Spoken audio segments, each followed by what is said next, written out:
الحمد للہ رب العالمین والصلاة والسلام علی سید الانبیاء والمرسلین قال اللہ تعالی وتبارک فی القرآن المجید والفرقان الحمید بسم اللہ الرحمن الرحیم ما آتاکم الرسول فخذوہ صدق اللہ مولانا العظیم وصدق رسولہ النبی الکریم الرؤوف الرحیم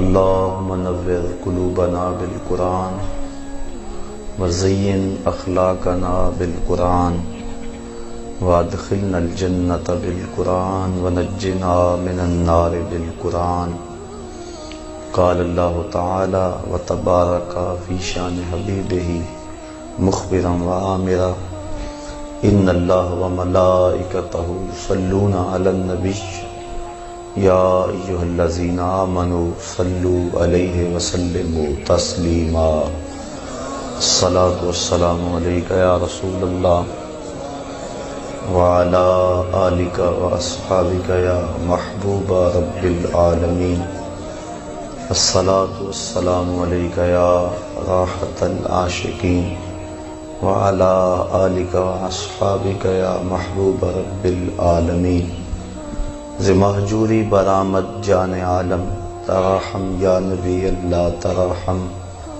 نہ آخر رحمت للعالمین ز محرومہ چرا فارغ نشینی بروں آور سارز برد یمانی کہ روئے تست صبح زندگانی عدیم طائف نالین پاکن شراک از رشتہ جہائے ماکن چے باشد گر کنی سوئم نگاہے ہمیشہ گر نہ باشد گاہے گاہے نگاہے یا رسول اللہ نگاہے نگاہے یا حبیب اللہ نگاہے اننی فی بحر غم مغرقن خذ یدی ساحل لنا اشکا لنا یا صاحب الجمال و یا سید البشر من وجهک المنیر لقد نور القمر لا يمکن الثناء کما کان حقہ بعد از خدا بزرگ توئی قصہ مختصر۔ تمام حمد و ثنا تعریف و توصیف اللہ جل مجدہ الکریم کی ذات پاک کے لیے جو خالق کائنات بھی ہے اور مالک شش جہات بھی۔ اللہ جل وعلا کی حمد و ثنا کے بعد حضور نبی اکرم شفیع امم رسول محتشم نبی مکرم اللہ کے پیارے امت کے سہارے رب کے محبوب دانائے غیوب مالک رقاب امم فخر عرب و عجم والی کون و مکان سیاہ لا مکان سید انس و جاں سرور لالا رخاں نیر تاباں سرنشین مہوشاں ماہ خوباں شہنشاہ حسینہ تتمہ دوراں سر خیل زہرہ جمالاں جلوہ صبح ازل نور ذات لم یزل باعث تکوین عالم فخر آدم و بنی آدم نیر بطہا رازدار ما اوہا شاہد ما طغا صاحب علم نشرہ معصوم آمنہ احمد مجتبیٰ حضرت محمد مصطفیٰ صلی اللہ علیہ وسلم کے حضور ناز میں اپنی عقیدتوں ارادتوں اور محبتوں کا خراج پیش کرنے کے بعد انتہائی واجب الاحترام ذوی الاحتشام معزز محترم سامعین خواتین و حضرات السلام علیکم ورحمۃ اللہ وبرکاتہ۔ ہر حرف آخر کے عنوان سے بہت کچھ دیکھا۔ بزرگوں نے اپنے انتقال کے وقت جو وصیتیں کیں وہ بھی نظروں سے گزریں، بڑے بڑے مفکرین کی آراء بھی پڑھی، لیکن جب نظر ٹھہری تو فرمان رسالت مآب پہ ٹھہری۔ فرمایا انا افصح العرب، میں عربوں میں سب سے زیادہ فصیح ہوں، بات کرنے کا جو ڈھب مجھے ہے وہ کسی اور کو نہیں ہے۔ کلام کا حسن یہ ہے کہ لفظ تھوڑے ہوں، معانی و مطالب زیادہ۔ خیر الکلام ما کل و دل، بہتر کلام وہ ہے جو قلیل ہو اور مدلل ہو۔ لہو خورشید کا ٹپ کے اگر ذرے کا جگر چیریں، یہ نہیں کہ 3 گھنٹے کی تقریر بعد میں دیکھو تو پلے کچھ بھی نہ۔ حسن ہے کلام کا کہ تھوڑے لفظ ہوں لیکن معنی و مطالب کے انبار ان کے اندر موجود ہوں۔ اور آقا کریم علیہ السلام کے کلام کا یہ اعجاز ہے کہ حضور 2-4 جملے فرما دیتے ہیں لیکن برسوں اس کی تشریح کرتے رہو۔ بڑی کہانی کو چند لفظوں میں سمو دیتے ہیں۔ سلطان محمود غزنوی کو اس بات میں شک تھا کہ میرا باپ کون ہے، سلطان سبکتگین یا کوئی اور۔ دوسرا شک اس کو قیامت کے بارے میں بھی تھا، یہ اس کی زندگی کے ابتدائی حالات ہیں۔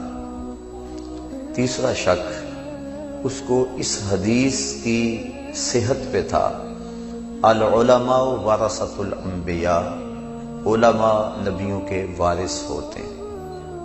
وہ کہتا تھا یہ ٹوٹی پھوٹی چٹائیوں پہ بیٹھ کے پڑھانے والے بھلا نبیوں کے وارث کیسے ہو سکتے ہیں؟ خیر وقت گزرتا گیا۔ ایک دن سلطان محمود غزنوی گھر سے نکلا، خادم سونے کا شمعدان لیے آگے آگے چل رہا تھا۔ بادشاہ کی آنکھوں کے سامنے ایک منظر آیا، ایک مدرسہ ہے جس کی چھوٹی چھوٹی 4 دیواری ہے، اس میں ایک طالب علم اپنا سب یاد کرتا ہے، بھول جاتا ہے تو مدرسے کی لالٹین میں تیل موجود نہیں، قریب ہی ایک ہندو کی دکان پر جلتے ہوئے گیس کی روشنی میں آ کے اپنا سب دیکھتا ہے، جا کے پھر دہراتا ہے، بھولتا ہے تو پھر آتا ہے۔ زندگی میں پہلی مرتبہ اس نے علم دین کے لیے یہ تڑپ دیکھی تھی اور ان لوگوں کے دکھوں سے پہلی مرتبہ آگاہ ہوا تھا۔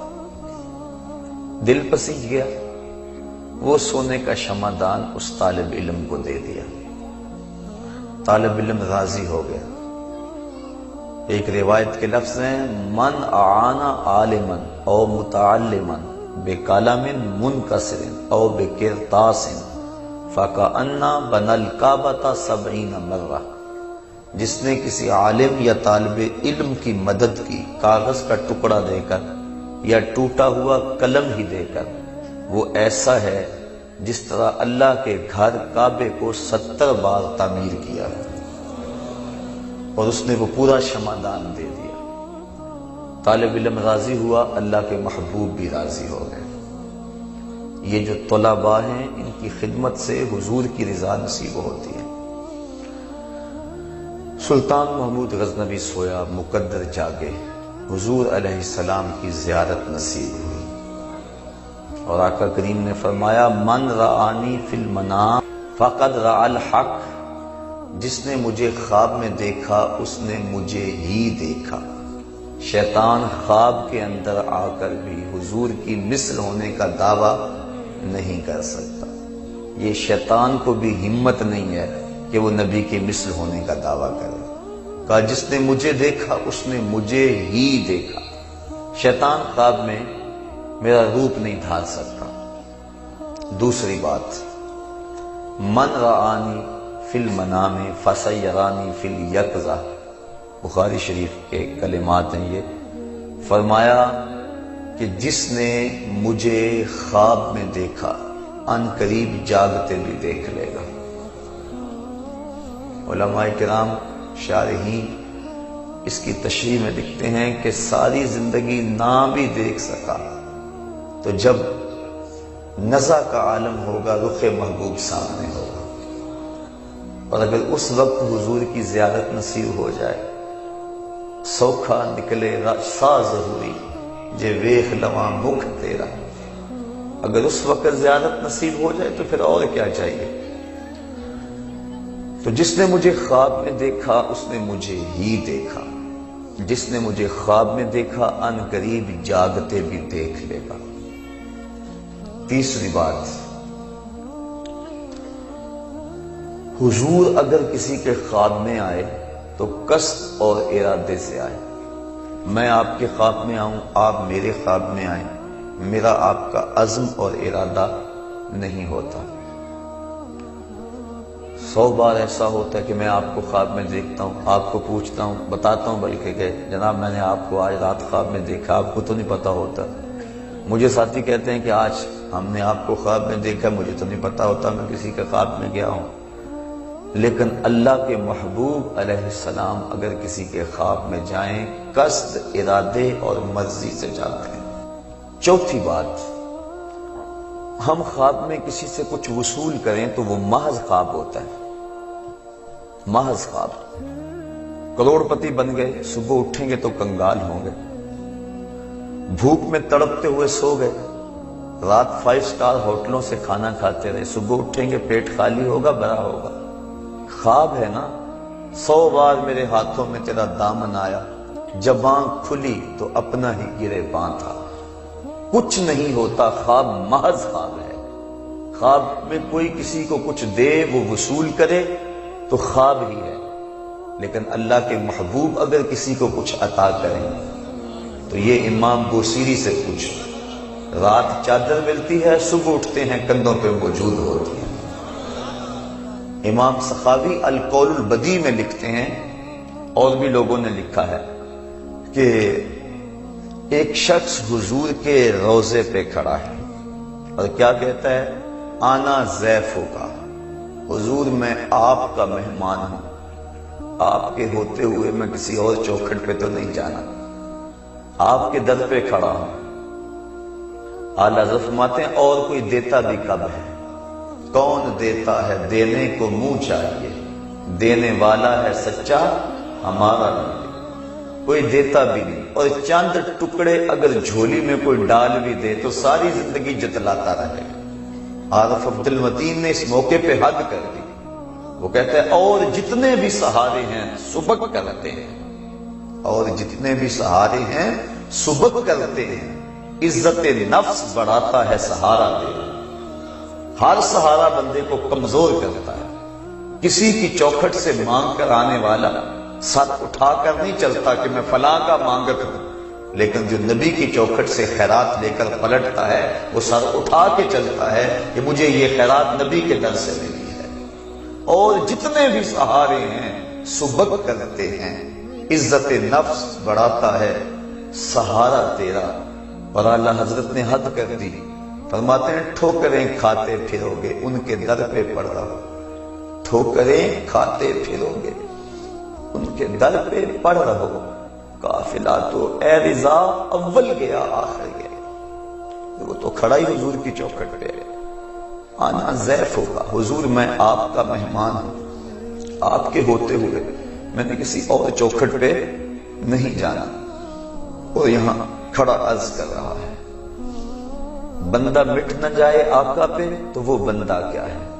بے خبر ہو جو غلاموں سے وہ آقا کیا ہے؟ کہتا کھڑے کھڑے پہ میری آنکھ لگ گئی. آنکھ لگی تو مقدر جاگا. حضرت علی المرتضی رضی اللہ تعالی عنہ اور حضرت عمر فاروق رضی اللہ تعالی عنہ کی ملاقات ہوئی اور انہوں نے کہا ٹھہر ٹھہر حضور آ رہے ہیں. کہا تھوڑی دیر کے بعد آقا کریم تشریف لائے. حضور کے ہاتھ میں روٹی تھی، مجھے عطا کرتے فرمایا لے لے. کہتے میں نے حضور سے وہ روٹی وصول کی اور خواب ہی میں اسے کھانا شروع کر دیا. ابھی آدھی کھائی تھی کہ میری آنکھ کھل گئی. جب آنکھ کھلی تو دوسرا آدھا ٹکڑا میرے ہاتھ میں موجود تھا. حضور اگر عطا فرمائیں تو وہ حقیقت میں عطا فرمانے والے ہیں. تو یہ 4 چیزیں ذہن میں رکھیں. جس نے حضور کو دیکھا اس نے حضور کو ہی دیکھا. جس نے حضور کو خواب میں دیکھا بیداری میں بھی وقت جاگیں گے. اور تیسری بات حضور جس کے خواب میں آئے قصد اور ارادے سے آئے. اور چوتھی بات جو عطا کیا وہ حقیقت میں عطا کیا. سلطان محمود غزنوی سویا مقدر جاگے، تین شک تھے، میرا باپ کون، قیامت آئے گی کہ نہیں، علماء نبیوں کے وارث ہوتے ہیں یا یہ علماء کے من گھڑت الفاظ ہیں۔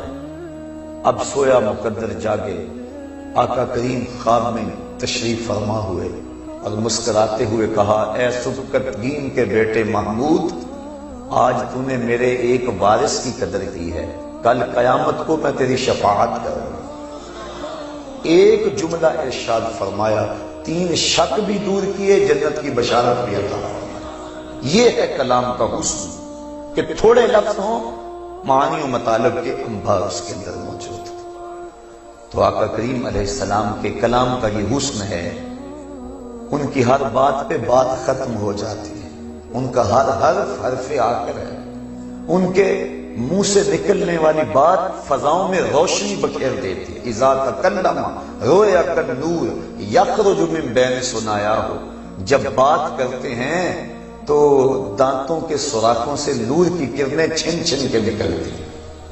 عبداللہ ابن سلام یہودیوں کا بہت بڑا عالم ہے، مناظرہ کرنے کے لیے آ گیا، یہودی علماء نے تیار کر کے بھیجا، مشکات میں روایت ہے، ابو داؤد شریف میں روایت ہے، باقی کتب میں روایت ہے۔ آ کے بیٹھ کے مجلس لگی تھی، نور پھوٹ رہا تھا، چشمہ ابل رہا تھا، حضور گفتگو کر رہے تھے اور گفتگو کا عنوان کیا تھا، صلہ رحم، سل من قطعک واط من حرمک۔ دو لفظ ہی ساری حقیقتوں سے پردہ اٹھا دیتے ہیں۔ سل من قطعک، جو تجھ سے تعلق توڑے تو اس سے تعلق جوڑ، واط من حرمک، جو تجھے محروم رکھے تو اس کی جھولیاں بھر دے۔ بس وہ یہ جملے سنے تو دل میں اتر گئے، مناظرہ بھول گیا، وہ جو کوٹڑی باندھ کے لائے تھے سوالوں کی تتلیوں کی طرح اڑ گئی، سارے سوال ہوا میں تحلیل ہو گئے، کوئی سوال یاد نہ رہا۔ رومی کہتے ہیں، اے لکھائے تو جواب ہر سوال، تیری ملاقات ہی تو سارے سوالوں کا جواب ہے۔ اور اقبال کہتا ہے، یک نظر کر دی وہ آداب فنا آموختی، وہ روزے کے خاشا کے مرا وا سوختی، کہ تو نے ایک نظر کر دی اور ایک نظر میں سارے مسئلے حل کر دیے۔ عبداللہ ابن سلام کو کہا، بتاؤ کدھر آئے ہو؟ کہا غلام بننے آیا۔ جو مناظرہ کرنے آیا تھا غلام بن گیا، تیری تک کے ادامہ میں مرید ہو گئی۔ کہا میں تو غلام بننے آیا ہوں۔ اب عبداللہ ابن سلام بڑا پڑھا لکھا عالم، جب ایمان کی دولت سے مالا مال ہوا، جو ہاتھ اٹھائے بیٹھے تھے کہ ابھی خبر آتی ہے کہ عبداللہ ابن سلام کے سوالوں کا جواب نہیں آیا مسلمانوں کے نبی کی، ان کے کانوں نے یہ خبر سنی، وہ بھی غلام بن گیا۔ سودا لینے کے لیے بازار گئے، ہاتھ اس کے بکے جس کے خریدار گئے۔ تو علماء یہود مجلس نبی میں بھاگ کے آ گئے اور عبداللہ ابن سلام کو کوشت دینے لگے، تو نے رسوا کر دیا، یہودیت کی ناک خاک آلود کر دی۔ تو سنی عبداللہ ابن سلام نے کیا جواب دیا، سونے کے پانی کے ساتھ لکھنے کے قابل ہے۔ کہتے مجھے کیا پوچھتے ہو، عرفت ان وجہہ لیس بوجہ کذاب، میں نے جب اس پیارے کے چہرے کو آ کے دیکھا ہے نا، میرے دل نے گواہی دی ہے یہ چہرہ کسی جھوٹے کا ہو ہی نہیں سکتا۔ آج سارے جھگڑے اس لیے ہیں کہ لوگوں نے میرے محبوب کو دیکھا نہیں۔ پیر وارث شاہ نے حد کر دی، وہ کہتے ہیں جنہ ویکھیا نہیں ہو کرن گلاں، جنہ ویکھیا نہیں ہو کرن گلاں، جنہ ویکھیا ہو تے بول دے، جڑے محرم راز حقیقت دے او راز حقیقت کھول دے۔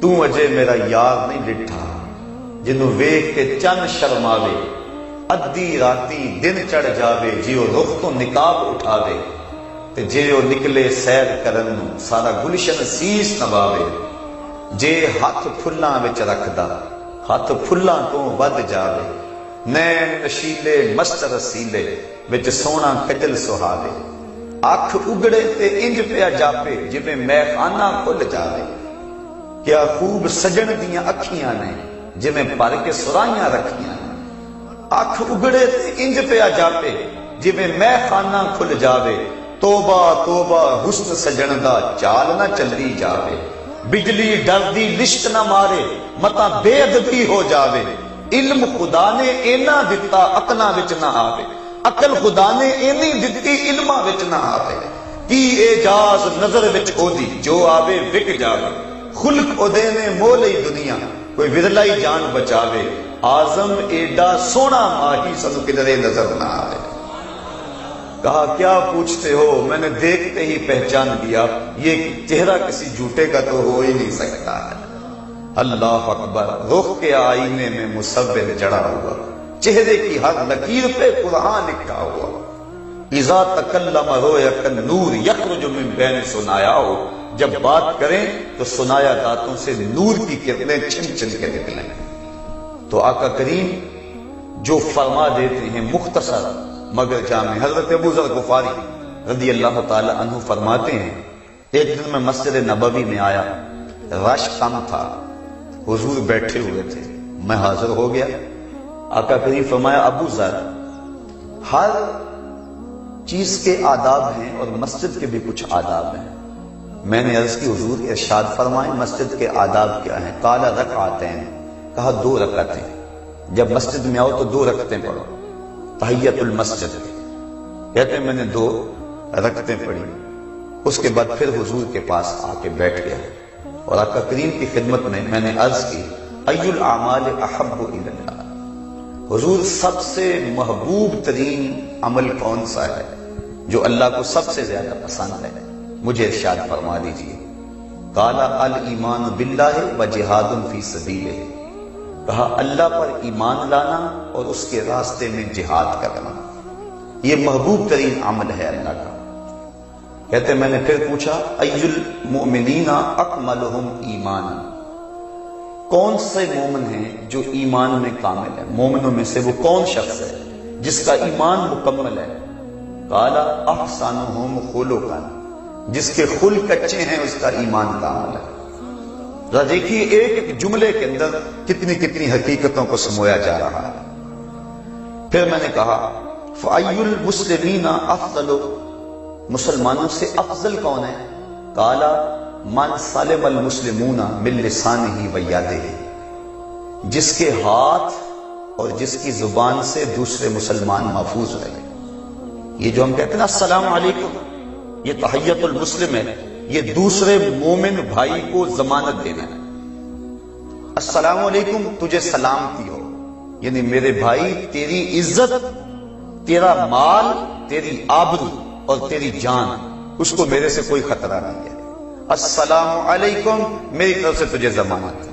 اور وہ آگے سے کہتا ہے وعلیکم السلام، میرے بھائی پر میری طرف سے تجھے بھی ضمانت، تو میری طرف سے بے خوف ہو جا، میرے سے تجھے کوئی خطرہ نہیں ہے. کاش ہم السلام علیکم کا مفہوم سمجھ جائیں تو معاشرے میں روشنی اور نور آ جائے. لیکن آج تو حالت ایسی ہو گئی ہے معاشرے کی کہ وہ کسی نے خوب عکاسی کی کہ گھر کی آگ بجھی تو کچھ سامان بچا تھا جلنے سے. گھر کی آگ بجھی تو کچھ سامان بچا تھا جلنے سے، وہ بھی ان کے ہاتھ لگا جو آگ بجھانے آئے تھے. یہ ہمارا معاشرہ ہے. جبکہ السلام علیکم جو تحیت المسلم ہے، اس کا معنی یہ ہے کہ تیری جان، تیری آبرو، تیرا مال، تیری عزت مجھ سے محفوظ ہے. حضرت لقمان حکیم فرماتے ہیں کہ 4000 نبیوں کی وصیتوں کو میں نے جمع کیا اور ان میں سے میں نے 8 کلموں کا انتخاب کیا، اور ان میں سے ایک کلمہ یہ ہے جب کسی کے گھر جاؤ تو اپنی آنکھ پر پہرے بٹھاؤ، کسی کے گھر میں جا کے خیانت کا ارتکاب نہ کرو.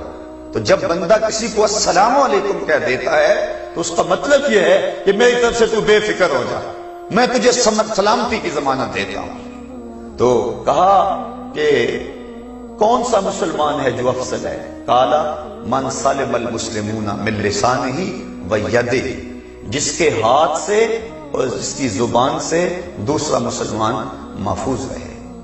پھر میں نے عرض کی ای الہجرت افضل، بہترین ہجرت کون سی ہے؟ کون سی ہجرت افضل ہے؟ قال من ہاجر من السوء، جس نے گناہوں سے ہجرت کر لی، برائیوں سے ہجرت کر لی، یہ اچھی ہجرت ہے. گناہوں سے کنارہ کشی کرنا یہ بہترین ہجرت ہے. کہتے ہیں میں نے پھر عرض کی اوصنی، حضور مجھے کوئی وصیت کر دے. موج لگی ہوئی ہے، مسجد نبوی کا ماحول ہے، رنگ و نور کی برسات ہو رہی ہے. جب حسن تھا ان کا جلوہ نما، انوار کا عالم کیا ہوگا، کیسا رنگ ہوگا، کیسا ماحول ہوگا، کھجور کی چٹائی پہ کونین کا شہنشاہ بیٹھا ہوا، حکمت کے موتی رول رہا ہے، ابو ذر دست بستہ ہے، ہاتھ جوڑ کے پوچھتے ہیں، بندہ نواز جھولیاں بھر رہا ہے، ایک ایک جملے میں خزانے لٹا رہا ہے۔ کہا اوصنی، حضور مجھے وصیت کیجیے۔ کہا اوصیک بتقوی اللہ فإنہ زین لأمرک، کہ اچھا میں تجھے اللہ سے ڈرنے کی وصیت کرتا ہوں، یہ تیرے معاملات کا حسن ہے، تیری زندگی میں نکھار پیدا کر دے گا اگر تو اللہ سے ڈرنا سیکھ جائے گا۔ برکھا برس رہی تھی، باڑا بٹ رہا تھا، رحمتیں امڈ امڈ کے آ رہی تھی، گھٹائیں چھائی ہوئی تھی۔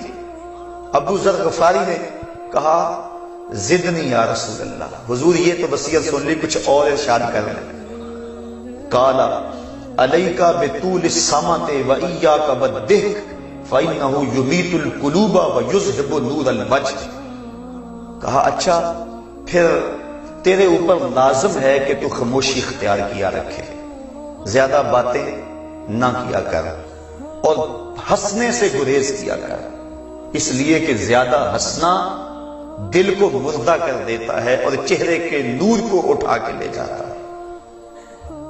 اور ایک روایت میں فرمایا من سامتا نجا، جس نے خاموشی اختیار کی وہ نجات پا گیا۔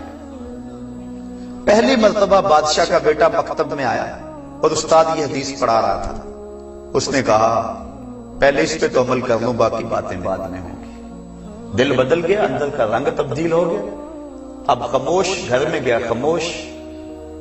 بادشاہ پریشان ہو گیا کہ بیٹے کو کیا ہو گیا، حکماء کو بلایا، کسی نے کہا دماغ میں خشکی پڑ گئی، کسی نے کچھ کہا مالش ہو رہی ہے، کسی نے کہا کہ صبح سیر کے لیے بھیجا کرو، کسی نے کہا شکار کے لیے بھیجا کرو۔ خادم ساتھ ہے، شکار کے لیے جا رہے ہیں، راستے میں برگد کا گنا درخت تھا، شکاری نے نظر اٹھائی، دیکھا کہ درخت پہ کچھ موجود نہیں ہے، گزر گیا، گزرا تو فاتحہ بول پڑی، واپس پلٹایا، شکاری نے دیکھا شاخساروں کے درمیان فاختہ بیٹھی ہوئی تھی، تاک کے مارا فاختہ پڑکتی نیچے آ گئی، کہنے لگا صدقت یا رسول اللہ، میرے آقا آپ نے سچ کہا، نہ بولتی تو نہ ماری جاتی۔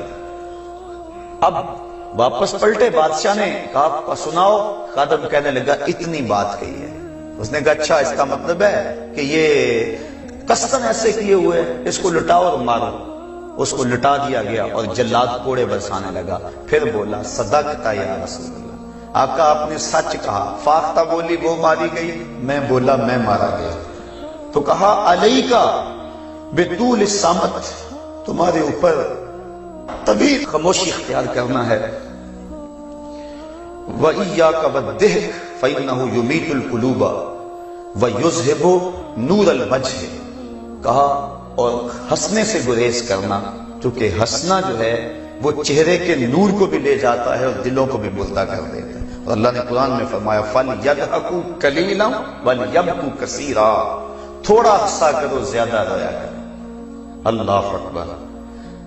کہا زدنی یا رسول اللہ، حضور یہ بھی سن لیا، کچھ اور ارشاد کر لیں، موج لگی ہے۔ اللہ اکبر۔ فرمایا احب المساکین ومجالستہم، اچھا پھر مسکینوں سے پیار کیا کر اور ان کے پاس بیٹھنے کو محبوب جانا کر، ان لوگوں کے پاس آیا کر، یہ جو درماندہ حال لوگ ہیں، غریب ہیں، دکھی لوگ ہیں، مسکین لوگوں کے پاس زندگی گزارا کر۔ اللہ اکبر۔ آج تو ہم افطاری بھی کریں تو ہم کہتے ہیں کہ کسی منسٹر کی کریں تاکہ پتہ چلے ہمارے گھر پہ مہمان آئے، لیکن کہا مسکینوں کے پاس بیٹھا کرو۔ اور ایک روایت کے لفظ ہیں حل ترزقون بدفعکم، جانتے ہو تمہیں رزق کیوں دیا جاتا ہے، آسمان سے بارشیں کیوں برستی ہیں؟ کہا یہ جو مسکین اور غریب اور کمزور لوگ ہیں ان کے صدقے اللہ تمہیں رزق عطا فرماتا ہے۔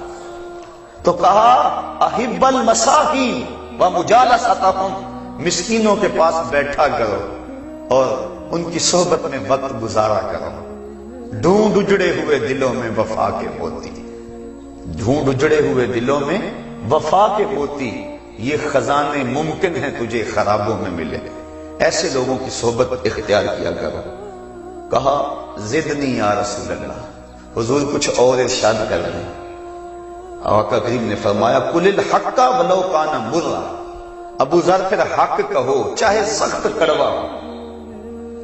پھر عرض کی ضد نہیں، حضور کچھ اور ارشاد فرما دیں۔ اللہ اکبر۔ تو آقا کریم نے ارشاد فرمایا لا تخف فی اللہ لومۃ لائم، اللہ کے راستے میں کسی ملامت کرنے والے کی ملامت سے نہیں ڈرنا۔ اس راستے میں جو دکھ آ جائیں انہیں سینے سے لگا لینا۔ جے سونا میرے دکھ وچ راضی تے میں سکھ نو چلے ڈاواں۔ تو سکھوں اور دکھوں کی کہانی جو ہے اس کو چھوڑ دے، اللہ کے راستے کے اندر جو بھی دکھ آئے ملامت کرنے والے کی ملامت کو قبول کر لینا ہے، اور اس کے لیے تو تیرے سینے کے اندر کوئی خوف اور کوئی ایسی چیز، کوئی ایسا ریب نہیں پایا جانا چاہیے۔ اور ایک موقع پہ حضور نے فرمایا ترک الشر صدقہ، شر کو چھوڑ دینا صدقہ ہے۔ اور ایک حدیث کے الفاظ ہیں جنت الرجل دار، آدمی کا گھر اس کی جنت ہے۔ کہیں فرمایا انتظار الفرج عبادت، انسان غربت پریشانی دکھ میں موجود ہو تو وہ اللہ سے توقع رکھے کہ میرا اللہ مجھے خوشحالی دے دے گا، صحت دے دے گا، بہتری دے دے گا۔ تو فرمایا اچھائی کے انتظار میں رہنا یہ بھی عبادت ہے۔ اور ایک موقع پہ فرمایا تعلموا لغت قوم تامنوا شرهم، کسی قوم کی زبان سیکھ لوگے تو اس قوم کے شر سے بچ جاؤ گے۔ اور ایک موقع پہ فرمایا کن فی الدنیا کانک غریب او عابر السبیل، دنیا میں ایسے رہو جس طرح مسافر رہتا ہے، یا جس طرح سڑک عبور کرنے والا جو سڑک عبور کر جاتا ہے، تم دنیا میں اس طرح رہو۔ بہت بڑی حقیقتوں کو دو لفظوں میں سمویا جا رہا ہے۔ اور ایک موقع پہ فرمایا انظروا الی من هو اسفل منکم ولا تنظروا الی من هو فوقکم، جو تم سے نیچے ہیں ان کو دیکھو، جو اوپر ہیں ان کو نہ دیکھو۔ اپنی مٹی پہ ہی چلنے کا سلیقہ سیکھو، سنگ مرمر پہ چلو گے تو پھسل جاؤ گے۔ حضرت شیخ سعدی فرماتے ہیں میں دمشق کی جامع مسجد میں جمعہ پڑھنے کے لیے گیا، جب میں نکلا تو میرا کسی نے جوتا اٹھا لیا، میرے پاس سکت نہیں تھی کہ دوسرا جوتا بھی خرید لو، ننگے پاؤں دمشق کے بازار میں جا رہا ہوں، دل میں خیال آیا اتنی بے بسی کہ تیرے پاس جوتا خریدنے کے لیے بھی کوئی رقم نہیں ہے۔ کہتے ہیں اچانک آگے سے ایک آدمی آ رہا تھا جس کے پاؤں بھی نہیں تھے، میں فوراً سجدہ ریز ہو گیا، مالک تیرا شکر ہے میرے پاؤں تو موجود ہیں۔ تو جب اپنے سے نیچے دیکھو گے تو پھر دکھ نہیں ہوگا، اور جب اوپر دیکھو گے تو پھر معاملہ خراب ہو جائے گا۔ اس لیے کہا انسان کو تسکین کی وادی میں اتارنے کے لیے حضور کا یہ جملہ کتنا رہنما ہے۔ فرمایا انظروا الی من هو اسفل منکم ولا تنظروا الی من هو فوقکم، اور فرمایا طوبی لمن ہدی للاسلام وکان عیشہ کفافا، اس شخص کو مبارک ہو جس کو اسلام مل گیا، جس کو اسلام کی دولت نصیب ہو گئی اور اس کو ایسا رزق مل گیا جس سے اس کا گزر اوقات ہو جاتا ہے، یہ اس شخص کے لیے باعث مبارک ہے۔ اور پھر فرمایا ارحموا عزیزا ذلا ارحموا عالما بین الجہال، جو شخص معاشرے میں معزز ہو کبھی ذلیل ہو جائے تو تم اس کو ذلیل نہ کرو، اس کی عزت کرو، اور وہ عالم جو جہلوں میں پھنس جائے اس پہ رحم کھاؤ۔ اللہ اکبر۔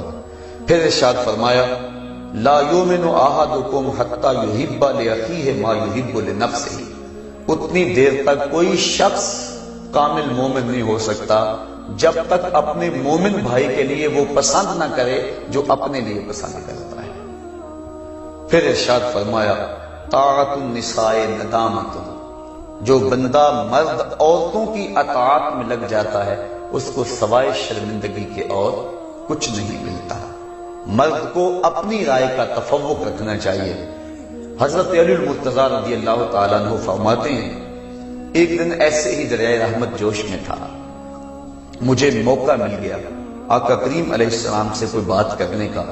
سألت رسول اللہ صلی اللہ علیہ وسلم عن سنتہ، میں نے عرض کی حضور اپنے طریقے اور اپنی سنت کے بارے میں کچھ فرما دیں کہ آپ کا انداز کیا ہے، آپ کی سنت کیا ہے۔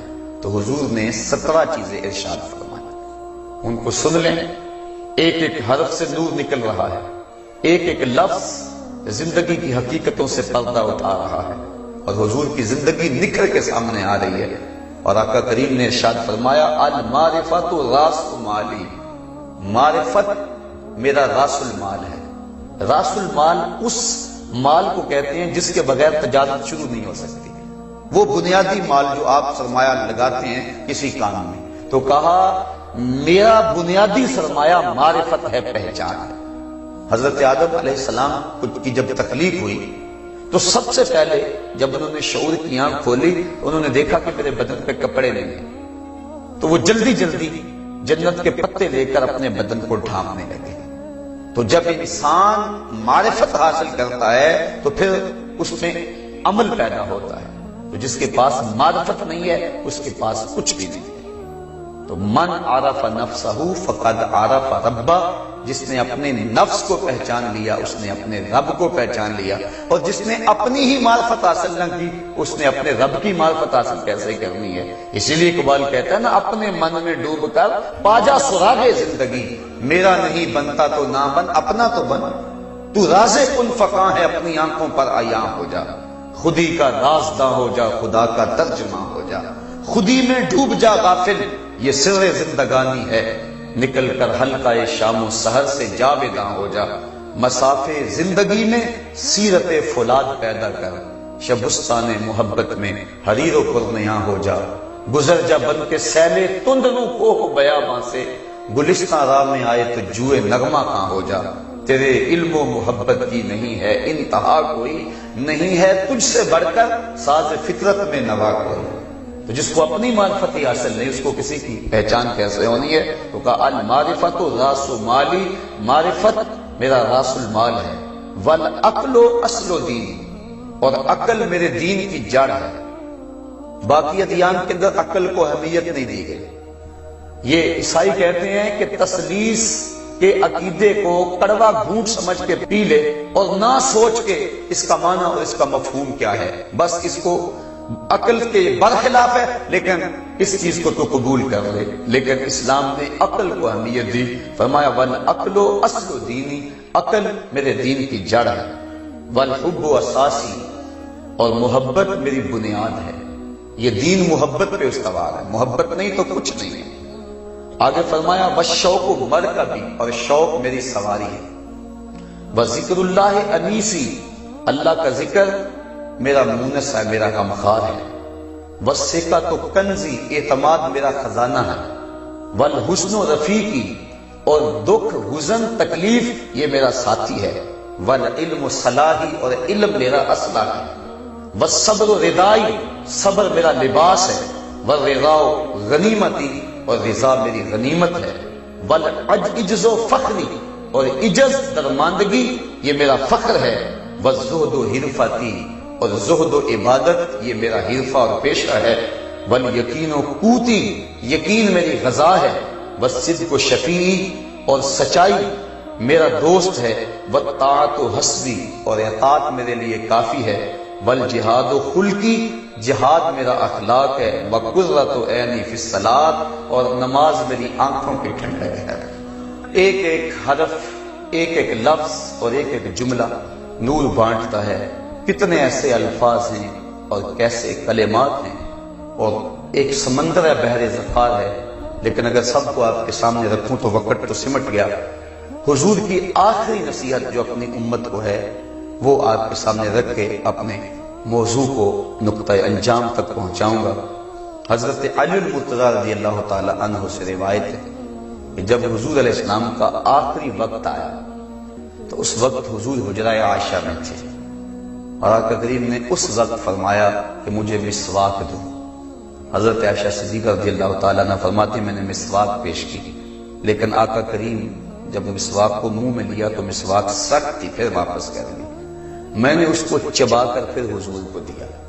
حضرت عائشہ صدیقہ ساری زندگی فخر کیا کرتی تھی کہ آخری لمحوں میں میرا لعاب اور حضور کا لعاب جڑ گیا تھا۔ اللہ اکبر، ساری زندگی آپ کو اس پہ فخر رہا۔ حضور علیہ السلام نے فرمایا جو لوگ ہیں میرے قریب آ جائیں، تو حضور نے سب کو اپنے قریب کر کے جو حضور کے آخری کلمات تھے وہ حضور نے اپنی امت کو جو آخری اور اہم وصیت کی، ابن کثیر نے اس کو روایت کیا، باقی لوگوں نے بھی اس کو روایت کیا، الفاظ مختلف ہیں، ایک روایت کے لفظ حضور نے فرمایا الصلاۃ وما ملکت ایمانکم، اور دوسری روایت کے لفظ نے فرمایا اوصی بالصلاۃ والزکاۃ وما ملکت ایمانکم۔ اس موقع پہ میں جو تمہیں آخری وصیت کر رہا ہوں وہ یہ ہے کہ نماز کو نہیں چھوڑنا۔ یہ حضور کی، ہمارے پیغمبر کی، ہمارے آقا و مولا کی امت کو آخری وصیت ہے۔ یہ فرمایا نماز نہیں چھوڑنی اور زکوٰۃ کو ادا کرتے رہنا ہے، اور آگے فرمایا جو تمہاری ملک ہیں ان کے بارے میں اللہ سے ڈرنا۔ غلام اور بیوی یہ دو تمہاری ملک ہیں، یہ تمہارے محتاج ہیں، تمہارے دست نگر ہیں۔ اگر تم ظلم کرو گے تو یہ بیچارے کیا کریں گے؟ تو جو پیغمبر اسلام، آقا نبی رحمت، امام الانبیاء کی امت کے نام آخری وصیت تھی، اور اس کے بعد حضور علیہ السلام اللہ کے حضور پیش ہو گئے۔ اللہم بالرفیق الاعلی، کہا اللہ نے کو بندے کو اختیار دیا ہے، چاہے وہ اس دنیا پہ رہے چاہے اس دنیا پہ چلا جائے، لیکن اس بندے نے تو اس دنیا کو اختیار کیا ہے۔ حضرت صدیق اکبر زاروں کے تار رونے لگے کہ حضور ہی تو اس بندے سے مراد ہیں، اور حضور اب جا رہے ہیں۔ تو اللہ نے اختیار بھی دیا اپنے محبوب کو، لیکن حضور جو ہے وہ اپنے مالک کی حضور چلے گئے، برزخی زندگی کا آغاز ہوا۔ تو آخری وصیت تمہارے نبی کی تمہارے نام 14 صدیوں کے فاصلے کے باوجود آج بھی آپ کے کانوں میں گونج رہی ہے۔ اس کو حرز جا بنا لے، اس کو دل کی تہوں میں سجا کے جائیں، اور جمعۃ المبارک کا یہ پیغام نہ خود سنیں بلکہ اس پیغام کو جہاں تک ممکن ہو، آپ ساری گفتگو کو تو شاید یاد نہ رکھ پائیں لیکن ان آخری جملوں کو تو یاد رکھ پائیں گے۔ حضور علیہ السلام جب اس دنیا کو چھوڑ رہے تھے، یہ کائنات اجڑ رہی تھی، امام الانبیاء رخصت ہو رہے تھے، اور آقا کریم علیہ السلام کے صحابہ رو رہے تھے، اور وہ حالت ایسی تھی کہ سیدہ کہتی ہیں صبت علیہ مصائب لو انہا صبت علی الایام سرنا لیالیا، میرے اوپر ایسی مصیبتیں ٹوٹ رہی ہیں اگر وہ دنوں پہ پڑ جائیں تو وہ کالی راتیں بن جائیں، دن نہ رہیں۔ جب کائنات کا دولہ اس کائنات سے رخصت ہو رہا تھا اور فرشتے انتظار میں لگے ہوئے تھے، فرش والے رو رہے تھے، عرش والے جو ہے روح مصطفیٰ کا استقبال کرنے کھڑے تھے، اور اللہ تعالیٰ جل شانہ کے محبوب اللہ کے حضور حاضری کے لیے بے تاب تھے، کیونکہ تحفۃ المومن الموت، لوگوں کے لیے تو موت بھیانک ہوتی ہے اور مومن کے لیے موت ایک تحفہ ہے۔ موت تحفہ ہے، یار جب یار کو ملنے جائے تو اس کو پریشانی نہیں ہوتی ہے بلکہ وہ تو خوش ہو کے جاتا ہے۔ تو آقا کریم جس رب کے لیے تڑپتے تھے، جس رب کا نام جپا کرتے تھے، آج اس کے حضور پیش ہو رہے ہیں۔ آخری باتیں حضور نے جو اپنی امت سے کہیں، پھر اس کے بعد حضور علیہ السلام امت سے رخصت ہو گئے اور فرمایا اوصی بالصلاۃ والزکاۃ وما ملکت ایمانکم، میں تمہیں یہ وصیتیں کرتا ہوں، ایک نماز نہ چھوڑنا، اور ایک زکوٰۃ ادا کرتے رہنا، اور تیسرا تمہاری ملک جو بھی ہیں، غلام، لونڈیاں، تمہاری بیویاں، کہا ان کے ساتھ حسن سلوک کرنا۔ یہ آخری لفظ تھے، اس کے بعد حضور نے کچھ نہ فرمایا اور اس دنیا سے حضور رخصت ہو گئے۔ تو ان لفظوں کو دل کی تہوں میں اور پرتوں میں سجا لو، اور اس پیغام جمعۃ الوداع کو اپنے گھروں میں لے جاؤ۔ اللہ مجھے آپ کو اپنی رحمتوں کے حصار میں رکھے اور اپنی کرم نوازیاں ہم سب کے شامل حال فرمائے۔